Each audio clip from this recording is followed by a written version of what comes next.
Bonjour tout le monde, bienvenue sur cette vidéo d'introduction aux statistiques, vidéo dans laquelle nous allons voir les différentes formes sous lesquelles les statistiques peuvent apparaître dans les médias, des choses que vous avez déjà vues, déjà rencontrées, et surtout vous montrer quels sont les dangers de la statistique, parce qu'attention, on peut manipuler l'information, mais également les forces de cette branche.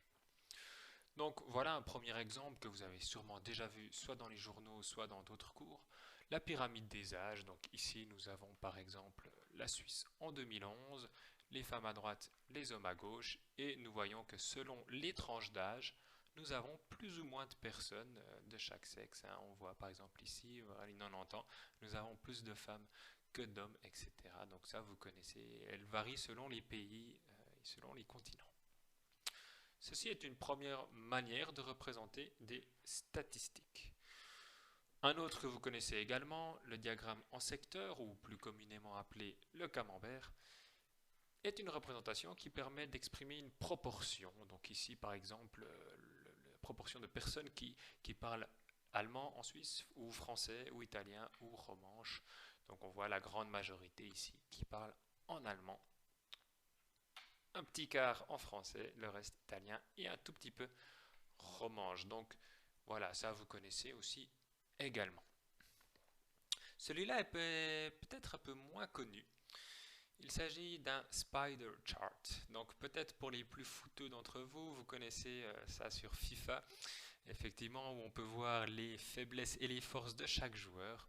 Ici, c'est pas exactement la même chose, mais nous avons le nombre de mariages qui ont été faits selon les mois de l'année en chaque année ici. Donc, en 1970, par exemple, on voit qu'en février, il n'y en avait pas forcément beaucoup.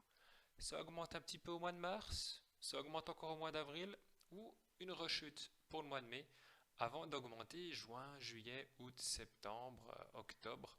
Donc tous les mois où il fait un peu plus chaud, forcément, on a un peu plus de mariages qui sont organisés. Une chute en novembre, une petite pique en décembre où ça remonte, et après ça redescend pour l'hiver, les mois les plus froids. Et on peut faire ça justement pour chaque année, 1971 en vert, 72 en bleu, 73 en jaune. Donc voilà encore une autre manière de représenter différentes données. Il y a également ceci, histogramme, j'imagine que tout le monde connaît ça. Donc on a ici un exemple assez cliché, le nombre de paquets de frites vendus en Belgique chaque année. Donc en 2003, voilà, ça allait jusqu'ici, 2004 jusque-là, 2005 on en vendait 145 000, etc., etc. Donc ça, c'est histogramme, on en voit souvent dans les journaux gratuits, dans les journaux, sur Internet, sur les réseaux sociaux, etc. Un peu partout finalement. Et je vais profiter de cet exemple pour vous montrer comment, à partir de mêmes données, on peut faire passer trois messages diamétralement opposés. Donc, ici, voilà, on regarde globalement, on se dit, bon, bah ok, 2003 il y avait ça, 2004 il y a plus, 2005. Si on regarde globalement, si on prend un peu de recul, on se dit, ah tiens, de manière générale, le nombre de paquets de frites vendus en Belgique augmente. Certes, petite diminution ici en 2007, mais globalement, ça augmente. Donc c'est plutôt bien. Mais peut-être les plus attentifs d'entre vous auront remarqué que l'axe Y commence à 125 000 ici. Alors que d'habitude, il commence toujours à zéro. Pourquoi est-ce qu'il commence à 125 000? C'est pour créer justement l'illusion d'une grande augmentation. Regardons ici en 2003. 2003, j'ai vendu combien de paquets? 130 000. Belle quantité quand même. Ok, 130 000. 2004, j'en ai vendu combien? 135 000. Finalement, pas beaucoup plus, 130 000, 135 000, c'est pas une immense différence. Mais visuellement, qu'est-ce qui se passe? Entre 2003 et 2004, on a l'impression que c'est le double. Donc si on ne fait pas hyper attention, on a vraiment l'impression qu'en 2003 et 2004, on a doublé. Puis après, de 2004 à 2005, on a encore doublé. Donc si on prend le cas le plus extrême, donc en 2003 et 2009, donc j'avais 130 000 en 2003, ici j'ai 155 000, donc 25 000 de plus. Et visuellement, j'ai l'impression qu'il y en a 6 fois plus. Donc cette technique est assez connue, hein, elle est assez mesquine en soi, de tronquer l'axe Y, ne pas le faire commencer à zéro, histoire d'amplifier les écarts. Comme ça, visuellement, on a vraiment l'impression que waouh, il y a une immense évolution. Qu'est-ce qui se passe maintenant si on corrige l'axe Y et on le met à zéro? Eh bien, ça donne ça. Ça donne ça. Et là, bah, tout de suite, c'est moins impressionnant. Si on regarde ça d'un œil non averti, on regarde ça un peu de manière distraite, eh ben, on a l'impression que la vente des frites en Belgique est stable. Ouais, ok, ça augmente un tout petit peu, hein, mais globalement, c'est assez similaire. Donc, vous voyez, avec des mêmes données, j'ai pu faire passer le message ça augmente ou bien c'est stable. Et si maintenant on va un peu voir dans le passé, 2002, 2001, 2000, etc., eh ben, ça nous donne ça. À l'époque, on en vendait beaucoup plus. Hein, 1997, ici, le pic à 300 000. Hein, donc là, on nous montre ça. Et on se dit, oulala, là là, le nombre de paquets de frites descend, ça diminue, ça va mal. Les Belges mangent de moins en moins de frites. Donc, on a réussi à faire passer les trois messages. Donc, si je récapitule, en montrant toutes les valeurs, on fait passer le message, ça diminue. Si je décide de considérer que à partir de 2003 et au-delà, ça donne ceci. Donc, c'est stable. Voilà. Et si je fais la petite subtilité de changer l'échelle sur mon axe Y et de la commencer un peu plus haut, eh ben, ça donne ceci. Donc avec des mêmes valeurs, selon comment on les utilise, on arrive à faire passer les trois messages qu'on veut.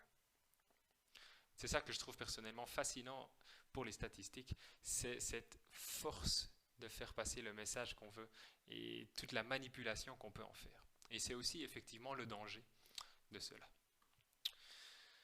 Parfois, les statistiques n'ont aucun lien entre elles. C'est pas parce qu'on voit un graphique que forcément c'est lié. J'ai pour exemple ici le nombre de friteries belges en rouge.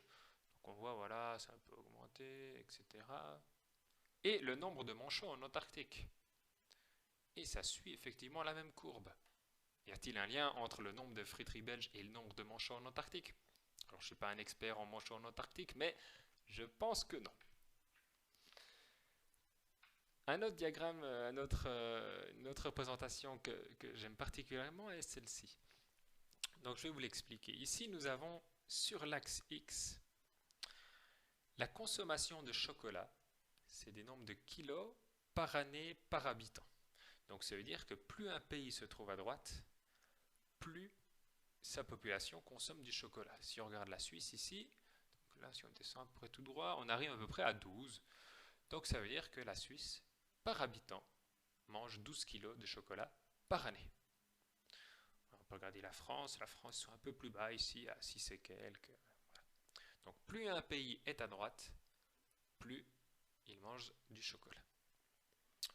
Sur l'axe Y, nous avons le nombre de prix Nobel par tranche de 10 millions d'habitants. Donc plus le pays est haut, plus le pays aura reçu de prix Nobel en proportion à la population. Donc si on regarde les Pays-Bas ici par exemple, là je regarde, tac, je suis à peu près à 11. Donc c'est dire les Pays-Bas ont reçu 11 prix Nobel par tranche de 10 millions d'habitants. Le Royaume-Uni, ici ils sont plutôt à 18, etc. Alors oui, c'est un peu chauvin parce que la Suisse est ici tout en haut, mais si on regarde globalement, on a vraiment l'impression que plus un pays est à droite, plus le pays est également haut. Donc c'est-à-dire que plus il mange du chocolat, plus il aura de prix Nobel. On peut donc en déduire que manger du chocolat rend intelligent. J'ai envie de le croire, mais ma petite conscience me dit que malheureusement, c'est pas trop le cas. Comment expliquer ça? Comment expliquer qu'il y a un lien? Parce qu'ici, mathématiquement, nous avons une corrélation entre les deux. Hein. Ces valeurs ici, en fait, sont des nombres statistiques qui valident qu'il y a un lien entre les deux. Mais est-ce que c'est vraiment un lien direct? Est-ce qu'il n'y aurait pas un facteur externe à tout ça? Pour illustrer, pour pouvoir vous montrer tout ça, Faisons un petit exemple. Imaginez, vous allez en ville un dimanche matin et vous allez questionner les gens que vous croiserez. Et vous allez leur poser deux questions. La première, c'est: est-ce que vous avez dormi avec vos chaussures cette nuit? Bon, les gens vont vous regarder un peu bizarrement, mais voilà, les gens vont vous répondre oui, non, ok.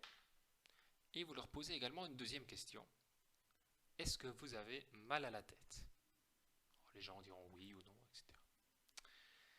À la fin de votre collecte, vous allez analyser tous les résultats et vous allez sûrement trouver une relation entre la plupart des gens qu'on dit qu'ils avaient dormi avec les chaussures ont également mal à la tête.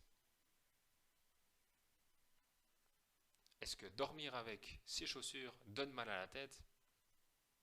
Je ne crois pas. Y aurait-il un lien externe? Un facteur extérieur à tout ça qui a fait que la personne a dormi avec ses chaussures et que le lendemain, cette personne a mal à la tête? Eh ben oui. Par exemple, comme c'était dimanche matin, le samedi soir, la veille, cette personne a fait un peu fort, un peu trop picolé. Et du coup, il est rentré, n'a pas enlevé ses chaussures et le lendemain a mal à la tête. Mais c'est pas le fait d'avoir dormi avec ses chaussures qui a donné mal à la tête. C'est en fait le fait d'avoir trop bu la veille. Donc c'est ça le facteur externe. On pourrait transposer cet exemple ici pour nos chocolats et nos prix Nobel en supposant la théorie suivante, c'est que plus un pays peut manger du chocolat, chocolat qui est quand même un aliment pas de première nécessité, hein, c'est pas essentiel à la survie, peut-être pour certains, mais c'est une sorte de produit de luxe si on veut. Donc plus un pays peut se permettre d'en manger, plus ce pays va économiquement bien. Et plus le pays va bien, plus il a des écoles performantes. Donc, avec des écoles performantes, on peut mieux former les gens, des chercheurs, etc., pour gagner des prix Nobel. Donc ceci est une théorie. Je ne dis pas que c'est forcément la vérité pure, mais c'est une théorie effectivement qui pourrait expliquer ce résultat qu'on obtient ici. Ensuite, il faut de toute façon prendre en considération que par exemple la Chine, culturellement, ne mange pas forcément beaucoup de chocolat, hein, comparé à la Suisse ou d'autres pays. Donc voilà. Toujours beaucoup de pincettes à prendre quand on voit des statistiques et ne pas tout prendre pour argent comptant.